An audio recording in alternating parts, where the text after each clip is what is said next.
नमस्ते संस्कृत बच्चों, शुभ संध्या।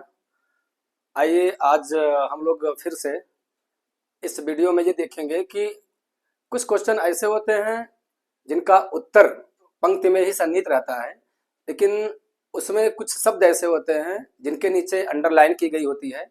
उसी शब्द को पकड़ करके हमें प्रश्न का निर्माण करना होता है। तो इस टाइप के प्रश्न भी जैक बोर्ड द्वारा प्रश्न पत्र में छापा जाता है। तो कैसे बनते हैं क्वेश्चन और उनका उत्तर हम लोग कैसे निकालेंगे, कैसे बनाएंगे, इस पर भी हम लोग फोकस करेंगे आज। अभी तक तो हम लोग दिए गए गद्य से प्रश्नों का निर्माण कर रहे थे, जितने भी प्रश्न दिए गए उनका उत्तर खोज रहे थे, लेकिन आज कुछ उनसे व्यतिरिक्त क्वेश्चन है जिनको हम देखेंगे। तो आइए देखते हैं बिना विलंब किए हुए। निर्देश दिया गया है कि रेखांकित पदेषु प्रश्नवाचक पदान चित्वा लिखत। रेखांकित पदेषु यानी जो रेखांकित पद हैं करें उसमें से प्रश्नवाचक पदान चित्वा, जो प्रश्नवाचक पद हैं करें ऐसे पद को चित्वा चुनकर लिखना है। तो प्रश्न नंबर 17 है। यहाँ पर लिखा गया है प्रकृत्याः सन्निधौ वास्तविकम सुखम विद्यते। प्रकृत्याः सन्निधौ यानी प्रकृति के सन्निध, समीप या पास वास्तविक सुख विद्यमान रहता है या मिलता है, प्राप्त होता है। तो जब लिखा गया प्रकृति के सन्निध वास्तविक सुख विद्यमान होता है, रहता है, तो अब ये अंडरलाइन किया गया है। इस अंडरलाइन किए गए पद में क्या क्वेश्चन बनता है, क्या क्वेश्चन मार्का बनेगा या कौन सा शब्द ऐसा रखा जाए जिसको रखने पर ये प्रकृत्या वहां पर आ जाए। तो पहला ऑप्शन है आपका कस्य। अगर कस्य को यहां पर रखेंगे तो इसका अर्थ होगा किसके सन्निधौ वास्तविकम सुखम विद्यते। फिर बी वाला ऑप्शन है कस्य, किसके लिए सामने वास्तविक, अनुचित प्रतीत हो रहा है। ऑप्शन सी है कथम, कैसे समीप वास्तविकम सुखम विद्यते। फिर है कस्याः, कस्याः सन्निधौ वास्तविकम सुखम विद्यते। तो जाहिर सी बात है ये प्रकृति शब्द जो है ये नित्य प्रकृति शब्द एक तीन प्रत्यांत होता है और यह है स्त्रीलिंग में, इसलिए स्त्रीलिंग होने की वजह से यहाँ पर कस्य जो है यह पुल्लिंग का है और नपुंसक लिंग में बनता है। लेकिन जो कस्याः है, कस्याः यही शब्द यहाँ पर समुचित रूप से उपयुक्त है। यद्यपि कस्य भी षष्ठी में है और कस्याः भी, लेकिन जो कस्याः है वह स्त्रीलिंग का है और स्त्रीलिंग इसलिए से रखा जाएगा क्योंकि यहाँ प्रकृति जो है स्त्रीलिंग में है, इसलिए यहाँ पर जो कस्याः है, कस्याः विकल्प डी का जो यह छापा गया विकल्प है यहाँ उचित होगा। इसलिए प्रकृति के स्थान पर जब कस्याः रखेंगे हम तब इसका एक वाक्य बन के आएगा कि किसके सन्निध में वास्तविक सुख विद्यमान होता है। यद्यपि यह भी अर्थ निकलता है लेकिन ये पुल्लिंग में है, इसलिए यह सर्वथा अनुचित हो जाएगा। प्रकृति शब्द जो होती है स्त्रीलिंग है, इसलिए कस्याः का प्रयोग करेंगे हम। तो 17 नंबर क्वेश्चन का विकल्प डी सही है। आइए प्रश्न की श्रृंखला को हम आगे बढ़ाते हैं। 18वां नंबर पर क्वेश्चन है सुधीयः सुधीभिः सह व्रजन्ति। सुधीय मतलब विद्वान लोग जो होते हैं, बुद्धिमान लोग होते हैं, वो विद्वानों के साथ, बुद्धिमानों के साथ चलते हैं या जाते हैं। यहाँ पर लिखा गया सुधीयः, इसके नीचे अंडरलाइन दिया गया है, अंडरलाइन किया गया है।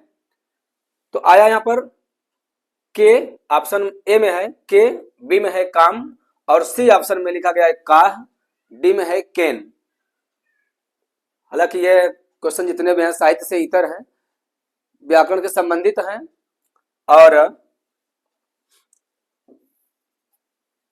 सुधीयः सुधीभिः सह व्रजन्ति, यहां पर लिखा गया सह, व्याकरण में पढ़ते हैं हम लोग हैं सह साकम सार्धम योग तृतीया, तो सह के योग में तृतीया होता है, इसलिए यहाँ पर कह कौ के रूप है, प्रथमा का बहुवचन नहीं होगा। काम जो है द्वितीया में है, नहीं होगा। कह कौ के या का के काह स्त्रीलिंग बनता है, ये भी नहीं होगा। ऑप्शन डी जो है केन, तृतीया के एक वचन में है केन, इसलिए समुचित विकल्प हमारा डी सही होगा। केन, केन सुधीभिः सह व्रजन्ति, यानी किसके द्वारा, किसके साथ विद्वान लोग चलते हैं, तब इसका यहाँ पर आएगा उत्तर कि सुधीयः सुधीभिः सह, सुधीभिः मतलब विद्वानों के साथ चलते हैं। तो सह के योग में तृतीया व्यक्ति होती है, तृतीया व्यक्ति का प्रयोग ऑप्शन जो डी विकल्प है इसमें प्रयोग किया गया है केन। अतः हमारा विकल्प डी सही हो जाएगा। फिर नेक्स्ट क्वेश्चन देखते हैं।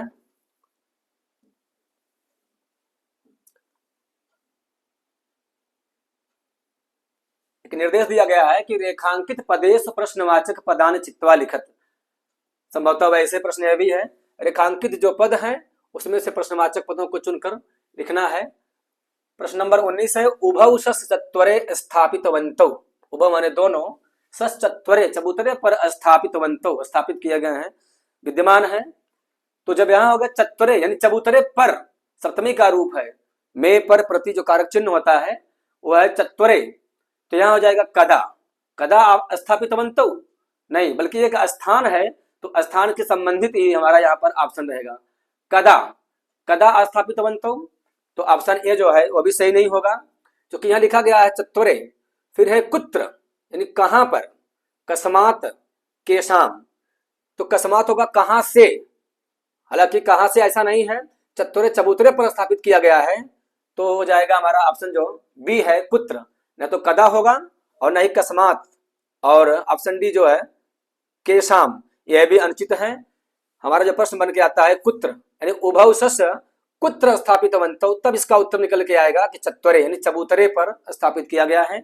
इसलिए हमारा 19वें क्वेश्चन का जो ऑप्शन बी है ये समुचित है, इसलिए इसको हम टिक करेंगे, गोला करेंगे, लिखेंगे। पुनः आगे बढ़ते हैं 20वें नंबर क्वेश्चन पर। फलक छाया समन्वितः वृक्षः सेवितव्यः। फलक छाया समन्वितः, ये फल और छाया से युक्त ऐसा वृक्ष जो फल और छाया से समन्वित हो, युक्त हो, ऐसे वृक्ष को क्या करना चाहिए, सेवा करना चाहिए, लगाना चाहिए, पानी पर देना चाहिए, उसका पालन करना चाहिए, जो फल और छाया से युक्त हो। तो अंडरलाइन किया गया है यहाँ पर, इतने बड़े पद के नीचे लिखा गया है यहाँ पर कीदृशः, मतलब कैसे वृक्ष की सेवा करनी चाहिए। काभ्याम, कासाम यानी किसकी, किम नपुंसक लिंग में यहाँ है, तो यहाँ पर जब हम ये देखेंगे कीदृशः माने कैसा, जब लिखा गया है फल और छाया से समन्वित जो वृक्ष होंगे, तो जाहिर सी बात है ये प्रश्न निकल के अंदर से आता है कि कैसे वृक्ष की सेवा करनी चाहिए।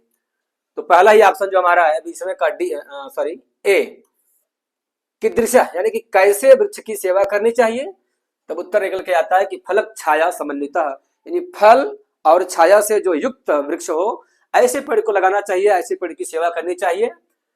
और किसको सेवा करना चाहिए या कौन सेवा करना चाहिए, ऐसा यह विकल्प क्या है, अनुचित है।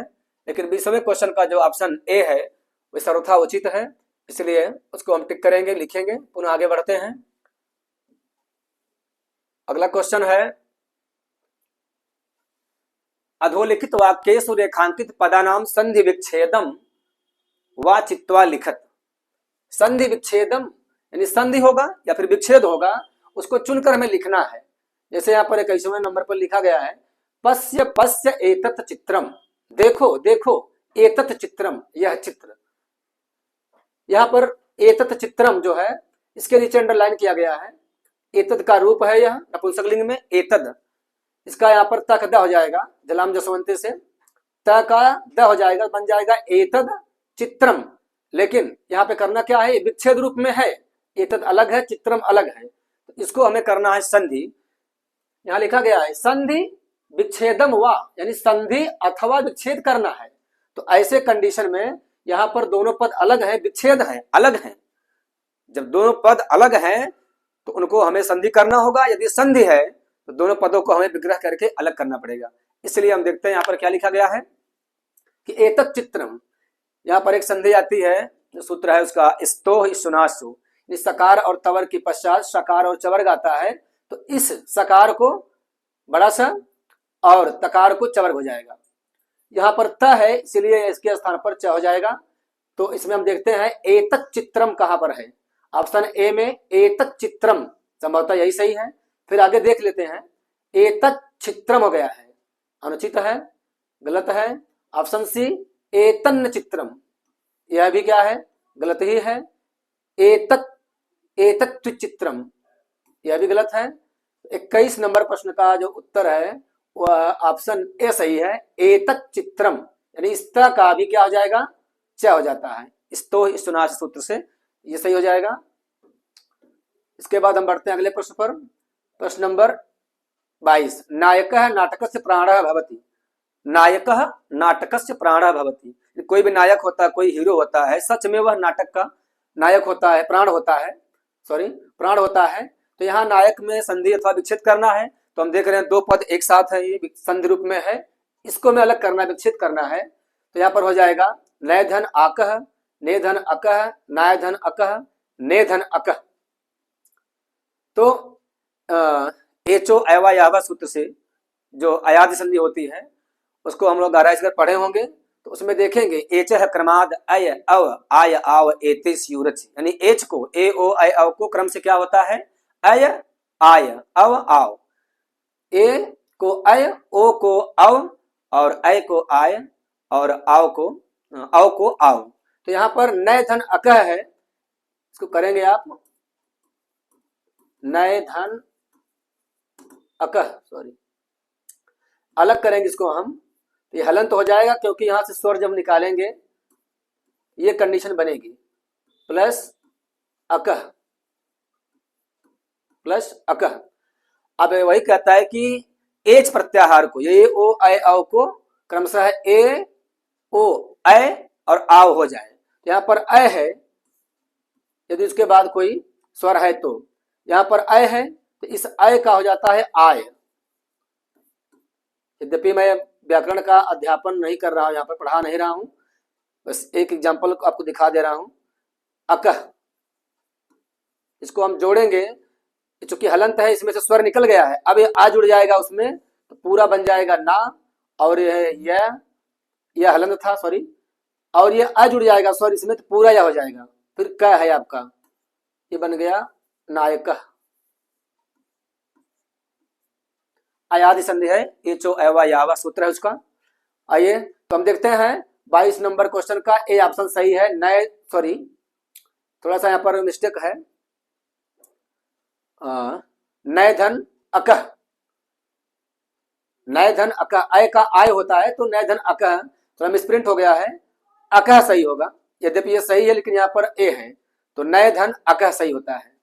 ये नय धन अकह, यहाँ पर आकारांत है, ये आकारांत हो जाएगा अकह, थोड़ा सा मिसप्रिंट हो गया है, तो 22वें क्वेश्चन का ए ऑप्शन सही होगा, थोड़ा सा मिसप्रिंट हो गया यहाँ पर, नय धन अकह सही होगा।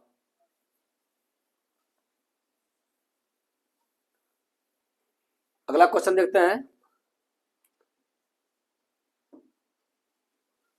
क्वेश्चन नंबर 23, मनोरथ, मनोरथ पुरुषार्थेण एवं सिद्ध्यन्ति, यानी जो मनोरथ है, मेरे मन की अभिलाषा है, वो सब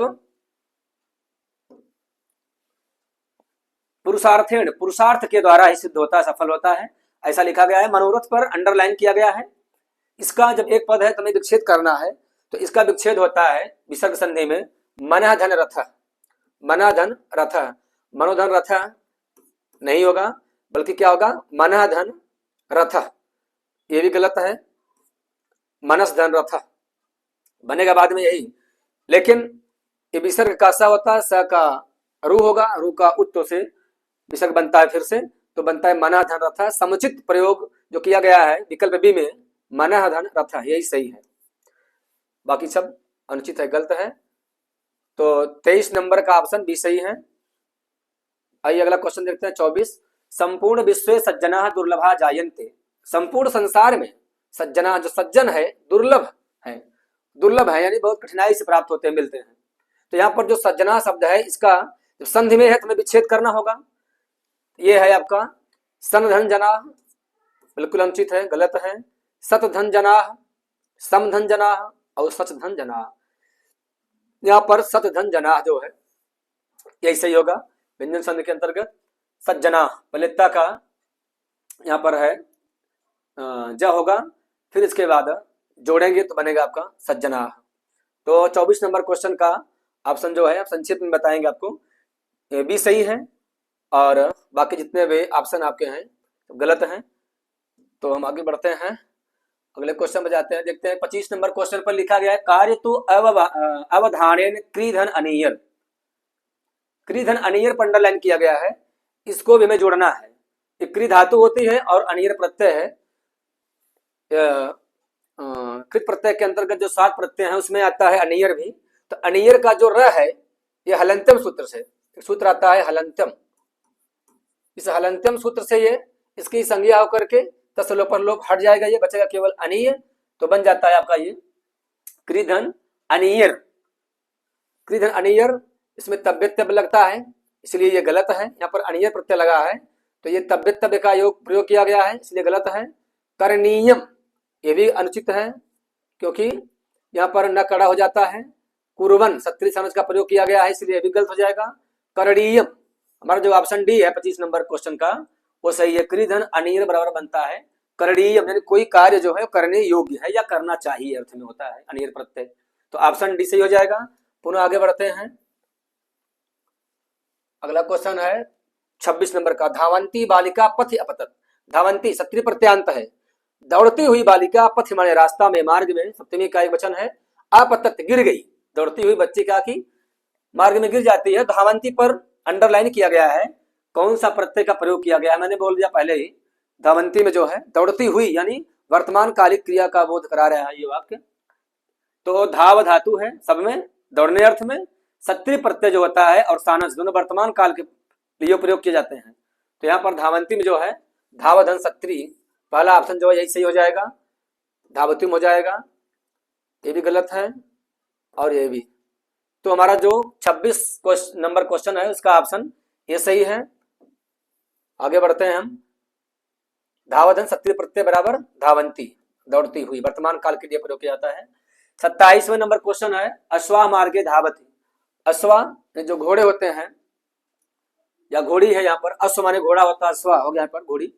मार्गे धावती, रास्ते में दौड़ता है या दौड़ती है, तो अश्वधन चाप, चूंकि यहाँ पर अश्वा है, अश्वधन चाप एक शब्द होता है, एक सूत्र है अजाद्य, एक मिनट, अजाद्यतस, अजाद्यतस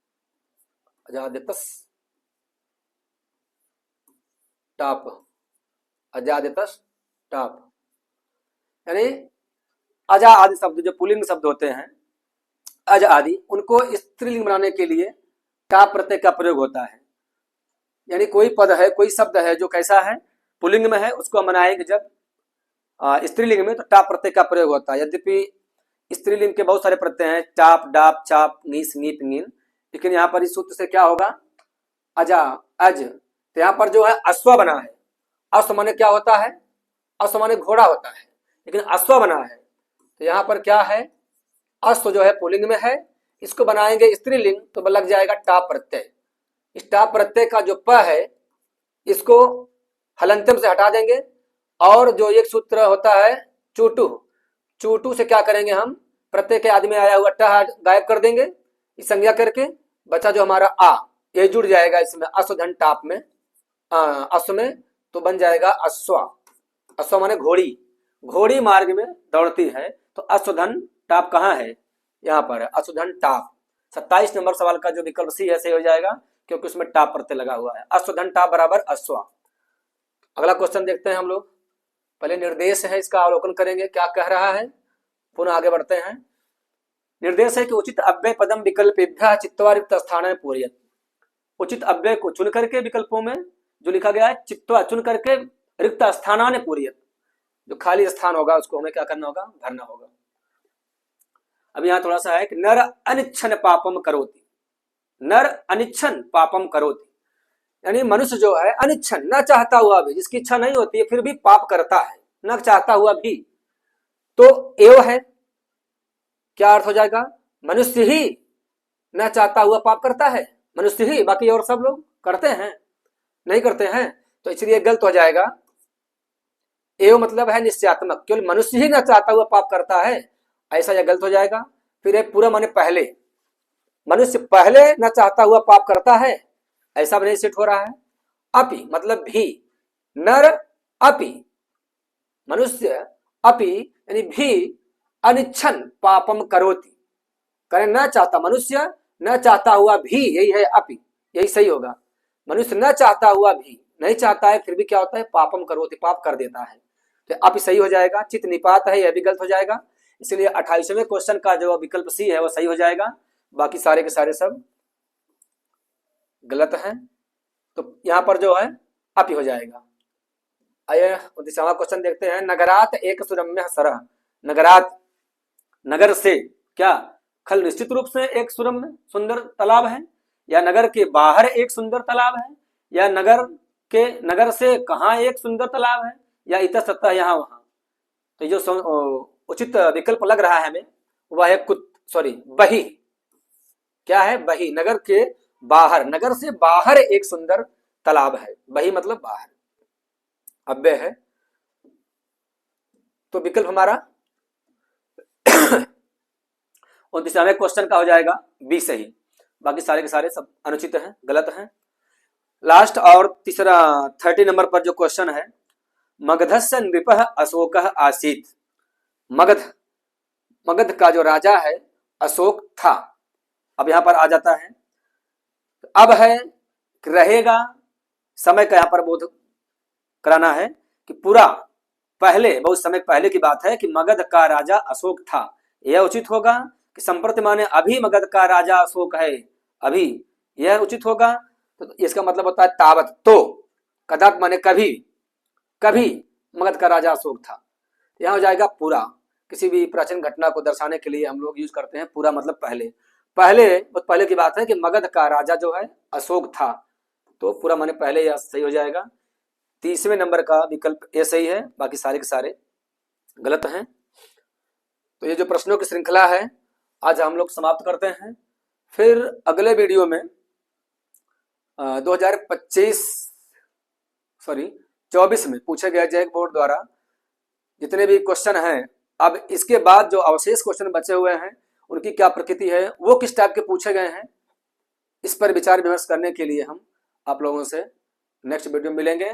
और उम्मीद करेंगे कि अपने सगे संबंधियों, जितने भी और इष्ट मित्र हैं, उन सबके पास तक भी इन वीडियो को साझा किया जाए, शेयर किया जाए, ताकि प्रश्न की प्रकृति को वो लोग भी समझ सके, कैसे क्वेश्चन आता है, कैसे सॉल्यूशन निकालते हैं।